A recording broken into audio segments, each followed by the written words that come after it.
Hello Dragon Ball Super family, I'm Legends Michael Kerrick of Team Foe X PPG, and with me today is my 6th place Gencon Day 1 Solo Regionals King Piccolo deck profile. I went 6-1 day 1. I lost my first round to red extra card Brawly. I did not know how to side for it. Now I know that I could have brought in both Kaiokens and I lost the SCR. After that, I played against a couple, I think 3 SS4s, or either 2 SS4s and 2 Trunks Cheetahs, or 3 SS4s and 1 Trunks Cheetah. I'm sorry, guys, it's been a long weekend. And a Dripku and a Gamma. So a lot of blue day 1, which is great because King Piccolo thrives on attacking or getting through blue. It's able to aggro them out before they have a chance to really set up and do their thing. If you win the die roll with King Piccolo, it's just so many attacks and so much pressure to get on before blue can really stabilize. Or really any control deck can really get stabilized. And then as a mid-range deck, it also functions well against other aggro decks. But yeah, hopping into it, it's the only King Piccolo leader as of this video. It's the PT-12, activate battle once per turn. You may combo with the Namekian or Demon Clan from your life that's face up, and then if you do, and then before you do that, you'll take the top card of your deck and put it in your life face up. It's a 6 life leader, but it awakens to draw 3 and heal 1, so effectively it's an 8 life leader, and the fact that it's a 6 life leader is actually a huge advantage for this leader, because you get to your testing the opposition life really quickly, which lets you defend your unison. If you have any other questions about this leader, please go check out my other videos. I'm trying to shorten down the timeline of these videos that I make. So into the deck list we go. My previous King Piccolo deck I played in this format was 54 cards. I tried to snipe that down to 50 cards to improve consistency. I think consistency is like your biggest priority when you go into a best of 1 format, whether that be pre-side or not. You just want to, you don't have a chance at your game 2 or 3 to make up for those like consistency errors in your game. So that's what you're going to see a lot of in this deck. So we'll start with 4 copies of King Piccolo Dragon Ball Obsession. It's your basic 1-drop searcher. It grabs you a red Namekian or Demon Clan off the top 5 of your deck, and it's an evolved target for your later turns. 2 copies of King Piccolo Yearning for Youth. It's just a 5th and 6th copy of that evolved target. These are your turn 1 plays if you don't have your unison yet, or if you're just looking for something to do on turn 1. Obviously, if you're on the draw versus like aggro decks, you can't play these on turn 1. You kind of just have to hold up Wolfang Fist or some kind of combo power so you don't get crit out of the game. But this second one lets you draw a card and play, which is really cool because it keeps your hand fat. That's why I prefer it over the other possible 1-drop that lets you combo from your life.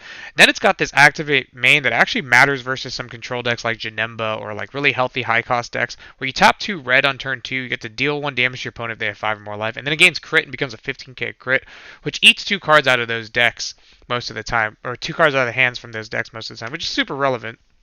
And we're talking about evolved targets, so these are 6 out of 7 evolved targets for this guy, King Piccolo Time to Fight. Probably the MVP of this deck and the most powerful card in this deck. When this card gets EX evolved for 1 on top of a 3-drop or less King Piccolo card, or red card probably, it it goes ahead and tutors through your deck. Like you search through your deck, which is such a rare effect in Dragon Ball, and add a red Namekian or Demon Clan to your hand, which is huge because that adds anything from your super combo to a negate to like a double striker to whatever piece you're missing for your combo. That's super powerful. And then what makes it actually so strong is on the turn it's played or every turn thereafter when it attacks, it gives one of your red Demon Clans 20k power for the rest of the turn, making you effectively get 2 free super combos every time this guy attacks. And that part's what's so busted about this deck. You get like pretty much 1 damage attackers that guaranteed to do 1 damage or just take an absurd amount of cards from your opponent. And most of the time you'll be applying this effect to a dual attacker. So that further encourages how ridiculous this card is in this deck. Talking about our Demon Clans, we play the generic or the standard 9-card package, so 1 copy of Drum, probably the best one since it's got the barrier blocker. 4 copies of your dual attacker, Tambourine, Reign of Terror, your second best one. He has this auto if you have a card underneath your unison or 3 face-up life. 3 or more face-up life, he gains effectively dual attack and 5k power for the whole turn. You can also like interact with him like you would Basil. You can attack with him once and then sacrifice him off for combo power and then play another attack with that one 2 times. So that's pretty cool. He's probably your second most useful Demon Clan, and then followed by least useful Symbol. Symbol is really like a 0 to 100 card. If you have any Unison that's not the Piccolo Unison, Symbol is kind of just a 15k vanilla attacker. But if you have the Piccolo Unison, Symbol becomes the most ridiculous card in the deck, and your hand just stays so fat because he just keeps replacing your hand or refilling your hand with his +1 ability. He would be able to tuck a Demon Clan beneath your Unison that has Rejuvenate, which will then add a marker to Unison and draw 1, which of course is incredible. But just as a 15k free attacker is super relevant, obviously, because it deals damage to most leaders before pre-Zenkai period. I don't know how that will affect things post-Zenkai. And he's not unique like the other Demon Clans, so like Tamara, you can only have one at a time, whereas you can flood the board with symbols. Super combos, I'm still playing the dependable Warrior Piccolo. 2 reasons. One, it's searchable. I think all the best decks in the game have searchable super combos. So that's really big. Having access to that like free defense or free offense is a big deal. And then 2, the fact that your leader can combo him from life is actually super relevant, and the fact that your leader can put him in life adds to the consistency of this deck. Once again, we want to limit the amount of hands that we cannot play with, and we want to be able to see all of our life by turn 4 if possible.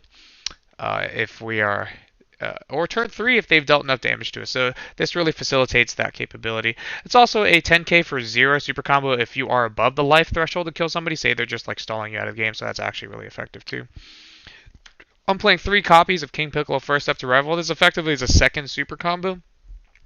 When comboed with, it lets you combo with a Demon Clan from your life and give that, and that, of course, will let you play another Demon Clan. So for 0 energy, it lets you gain plus 5k, an additional 5k combo to its original 5k combo, and then play a 3-drop body that's a 15k attacker. That's a really big deal. It's, of course, tutorable from your deck. And then once it's in the drop, it's another 5k combo by... you can warp it from your drop and add 5k power to any King Piccolo, Red Namekian or Demon Clan. That includes your leader, which is a big deal, and your double striker. So this card's really good. I couldn't find a reason to play it at 4, simply because I can't really use it until turn 3 effectively. You don't really want to use it on turn 2, because if you combo with your leader and you get a non-Demon Clan or Namekian card, and then you use this card, you possibly shut yourself out of being able to even use your leader effect on your opponent's turn. The only advantage to doing that is getting yourself to 5 or less so that you can use testing the opposition on your opponent's turn. Next, we have our Unison. The best Unison. It's just... the auto is what makes this Unison stand so far apart from the other Unison we played in this deck. When your opponent activates a counter skill, you can KO one of their 15Ks or less. Because you get to order your autos and how counterplays work in this deck, the timing of them, you can Yamcha a card that has like 30k coming in if they had, or that came in, that's on the field. And if they use a counter to play that 30k, that Yamcha resolve first, reducing that card to a 15k, then your Piccolo can snipe it after autos all resolve. So that's what makes this card so busted. It also has Rejuvenate somewhere in its text box, so that allows Symbol to turn it into a draw 2 every turn effectively. That's really powerful. And of course, our backup Unison is this Massane, which is just a +1 to drop draw 1 Unison. I forgot to mention this earlier, but all of your tutors can also tutor out Unisons. So that makes finding this Unison very easy. And since you see all your life in your deck, or in this deck, you can tell exactly where that Unison is if you don't see it in your deck. Since we like to play everything for tap out in this deck, we really only use energy for the Searcher and the Evolve and then our 4-drop plays. Everything else in this deck is absolutely free. So we're going to go over some of that free stuff and why it's not good for this game. We have 3 copies of Yamcha. This guy's effect is kind of bad, actually, since he doesn't hit anything that's hard played. He only hits stuff in window 1 that has 15k or less power. I mean, he can hit everything and reduce it by 15k, but like his effectiveness is really cut down if you're like reducing a 30k to 15k, right? But what matters is that he's a 15k attacker, which sometimes you can just play because your opponent played like, I don't know, some effect, activated some effect, or tried to play some effect that would play a dude. You just activate Yamcha just to get him on the field as another beater for your turn, to get more 15k swings across the field. For defense, and then further for this free defense, we're playing 3 copies of Piccolo Jr., the King Scion. There is a lot of argument to be made for playing a 4th copy, because it is a 10k combo that you can combo with your leader from your life, which is really cool, but I haven't found myself wishing I had the 4th yet in any game. In fact, sometimes I feel really clogged by it, because when I have to replace my Unison on turn 4 for Vegito in some matchups like versus Gamma, this card becomes really useless, just combo power. But it is a really unfair card. For 0 mana, as long as you have a 2-drop Unison, You can negate an attack and then play this dude. He's got deflect and he's got blocker and double strike. So on your turn, if it's not conducive to really like swing with him, you can just leave him in active mode and he immediately absorbs an attack from your opponent. And then if they commit the cards to kill him off, since he's a 20k, you can just ready up another one in your hand to negate with that turn. So he's kind of busted. Standard anti-floodgate package, pretty versus like Gamma and Mecha Frieza, Robotic Riposte. We have this Vegeta Resolve Renewed. You all know what this card does. It's just a one-drop counterplay battle card that lets you counterplay any 15k power battle card coming into play. It goes to the drop instead. We have all 4 copies of Testing the Opposition. Like I said, we do start the game at 6 life. Most leaders will hit you down to 5 so that when you awaken you go back to 6 and you just have to find a way to take another one of your lives. So Testing the Opposition is always live in this deck. One of the best ways to beat King Piccolo is to go after their unison, so Testing the Opposition definitely deters that. It's a great card all around for that reason. It also has 5k combo power because it creates this token when you negate with it. I don't know if you can see it. So that matters too because it makes some of your other attacks 20k. Also gives you another attacker to use, which is also relevant. Dipping into our one-ofs, we'll start with the King Piccolo, the new ruler. It's just your standard red staple if you play unisons at all. It lets you play itself for free if you have a unison or 3 more markers out of the field, which is really easy in this deck, and then it becomes a double strike 20k. So super relevant if you're playing it in Yamcha, since it's a permanent, it will be on the field before Yamcha can pick it. Otherwise, Yamcha can't even pick it. And once it's on the field, it's permanent. It gives it the 5k. So Yamcha leaves it at 5k. Then it also can't be blocked, which is a really useful skill for red players to like learn how to sequence.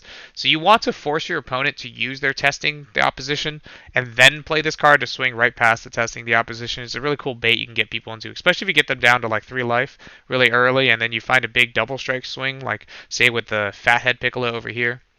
You use that and they use testing to negate that, then you just slam this guy down and you swing right past the blocker. So it's a really cool way to use him. He's also a 3-drop or less King Piccolo, red King Piccolo, so you can evolve the time to fight on top of him, which is actually a really useful line on turn 3.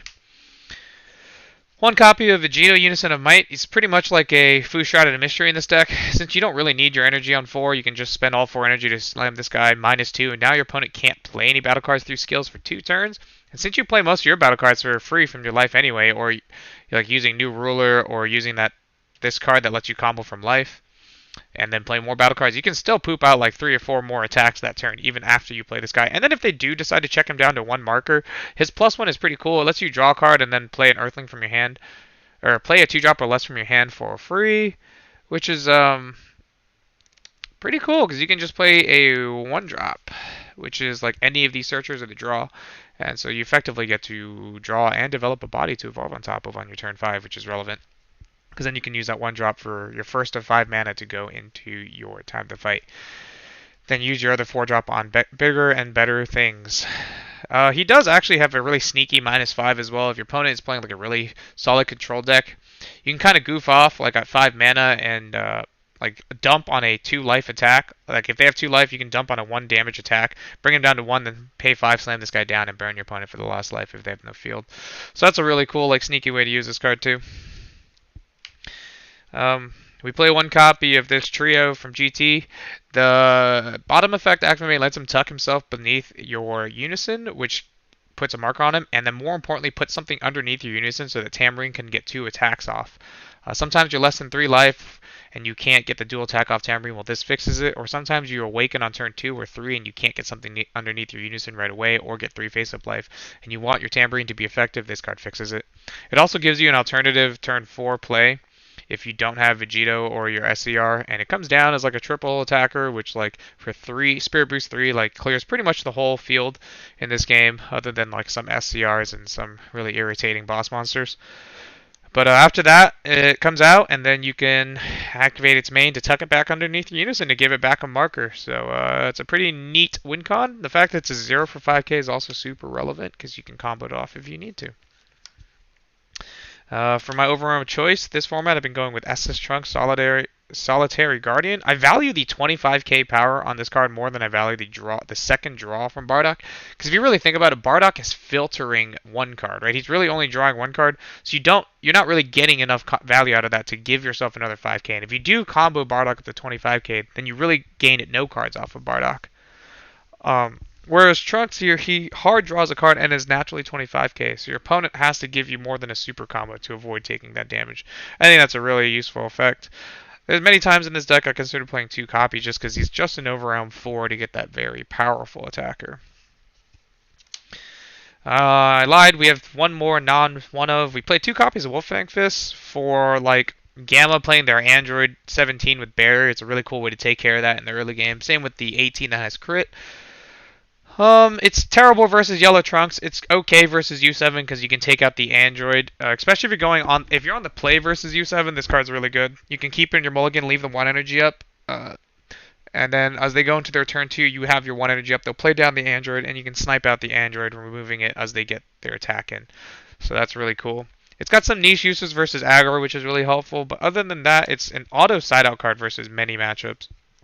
And of course, our SCR is Super Saiyan Blue Vegeta Unbridled Power. There are very few times I've played this SCR on this deck and not won the game. I mean, there can be arguments made for other SCRs in this deck, but kind of like the argument I made with the Vegeta, where you don't need any energy on your turn to create attackers or do anything really like relevant. You also don't need it when you play this dude, so you can spend all 4 energy on this dude, really turn the tide of a game, and put your opponent so low in base power that the rest of your attackers are just too powerful and too much advantage generated from that swing turn that your opponent's crumbling as they try to come back. So this is just an auto include SCR, I think, in this deck. I really couldn't see myself playing another SCR. Yeah, that's the whole main deck. And then since this was a best of 1 pre-side, I'll quickly go over my side deck. I brought 2 Cyberman tokens since oftentimes you are using testing the opposition. 2 Kaioken's for yellow. It's really there to take care of the slug. It can take care of the trunks if you just need to get it out of the way, which has effect if, like, say you have nothing to do on turn 3 with your 3 energy. You can pay 2 for this dude, attack a new play a new ruler, attack with it, and then evolve New World into Time to Fight, and there you've effectively used all 3 of your energy. So that's a cool thing. I wish I sided my second copy versus Broly extra card. So that would have been really cool. I've never used it for the board clear effect since King Piccolo takes care of boards very effectively on its own, but I'm sure there's some application there. 2 copy of Realm of the Gods Ultra Instinct because I'm still super scared of Sin Shenron. 2 copies of Korn's Tower Senzu Bean for their super wide aggro decks, and it kind of just shuts down the AOD matchup, which is really useful. Also versus U7, this is a big deal. Versus U7, you want them to pay 4 to play the big guys. You don't want to be playing stuff like Shin or Violent Rays or anything like that. That's really silly. I mean, you can negate the big guys' attacks in 2 swings, so that's not a problem. However, you do lose to super wide boards like multiple Friezas or Androids coming at your face. That's really hard for King Piccolo to deal with since you only get to free combo once. So this card kind of takes care of that, giving you an extra 5k on your leader, and also reducing, like, either killing their Gohan or reducing Frieza below the point where it's actually impactful for you for the turn. 2 copies of Shu, King Piccolo's Underling. In a best of 1 format, this pre-side format, this is only for like Android 16 or like Black Xenos in Shenron to snipe out the Oceanus. In a best of 3 format, when you know you're going first, this card is like undeniably unreplaceable versus Trunks, because if you can open this card into Trunks and they try to play their 1-drop on their turn 1 and you just left your energy open, you just remove their ability to awaken. Hopefully they have the second, like for them, hopefully. It's like another cool copy of Vegeta Resolve Renewed without having, or Resolute, whatever the heck, without having to be at 3 energy. Second copy of Vegito for Gamma and any like late game big bomb deck. Obviously you can't play this into blue other than Gamma because most blue decks just ramp to the energy they need, but it's super powerful versus stuff like Gamma or even Yellow Trunks where like they want to evolve all their junk or like Turtles from their hand. It's really cool. It also stops Mecha Ripos and Floodgates from coming in for that second copy, so it's really helpful. 2 copies of Dabura for Cooler and like other heavy hand control decks, maybe Raditz. We are faster than most hand control decks, but I think it's a folly to disrespect hand control completely. You just need to resolve 1 Dabura into hand control and you're just super far ahead of them anyway. 2 copies of Koitsukai for, I dare say it, the mirror match, and any deck that likes to play Floodgates a lot. I should have brought this in versus SS4 Vegeta. I didn't bring it in the first time versus Frank Miller because I was banking on the fact that he was playing Oceanus and or Baby's Minion. Or Son Goten Baby's Minion. I didn't realize he'd be bringing in Vegeta Ready to Rumble, but the second time I brought it in for Vegeta Ready to Rumbles, and that was very impactful. Also, like I said, you don't use your energy very often in this deck, so it's a card that you can easily resolve on your turn before doing the rest of your plays. And then 2 copies of my King Piccolo's Underling. It's really cool because it says King Piccolo in the name, so that's the whole reason why we play it.